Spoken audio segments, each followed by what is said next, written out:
কোম্পানির এসআর ডিএসআরদের দুর্ভোগ দেখলে কেউ আর কখনো এই চাকরির কথা স্বপ্নেও ভাববে না। এই একটা দোকানের জন্য আমার আজকে এনে আসা লাগলো। ও ভাই, শাকিল স্টোর কি এইটাই, তাই না? শাকিল স্টোর তো এটাই। আপনার ওই অর্ডার ছিল এই যে এই 1320 টাকা। 1320 টাকার অর্ডার? কি কোম্পানির মাল? এই যে এটা দেখলি তো বুঝবেন, এই যে এই সকালবেলায় মনে হয় অর্ডার নিয়ে গেল আপনার এনতে। ভাই হাউমা মনসুর কোম্পানি এটা আমি অর্ডার দিলাম না।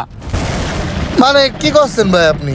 অর্ডার না দিলে মাল দিলাম কি করে? আপনার অর্ডার নিয়ে গেছে, ভালো করে দেখেন আজকে ডেলিভারি ডেট। আজকের তারিখ সেটা আমি স্পষ্ট ভাবে দেখতেই পাচ্ছি, কিন্তু আজকে তো আমি কোনো মাল অর্ডার দিনি। মাল কিরকম দে? এই অভ্যাসটা হচ্ছে খারাপ আপনাকে। আপনারা মাল নেবেন না, তাহলে অর্ডার দিচ্ছেন কি জন্য? খামাখা আমার এই ইডি সলিং ভাঙতে ভাঙতে এখানে আসা লাগলো শুধু আপনার দোকানে মাল দেওয়ার জন্য। তো এই ভাঙা রাস্তা দিয়ে আমি তো অর্ডারই দেবো, তা মাল নেবো না কেন? আমি কি ফাইজলামি করতে পাইছি? ভাই ক্লিয়ার লিখা রয়েছে, আপনি একটু মনে করে দেখেন। দুপুরের দিকে মানে তাহলে অর্ডার নেই। আরে ভাই তিনি বহুত কোম্পানির লোক আসে, কয়জনের কথা মনে রাখবো? আর ওই অ্যাটম দেশে কি জন্য? আমার তো অ্যাটম একদম রয়েছে।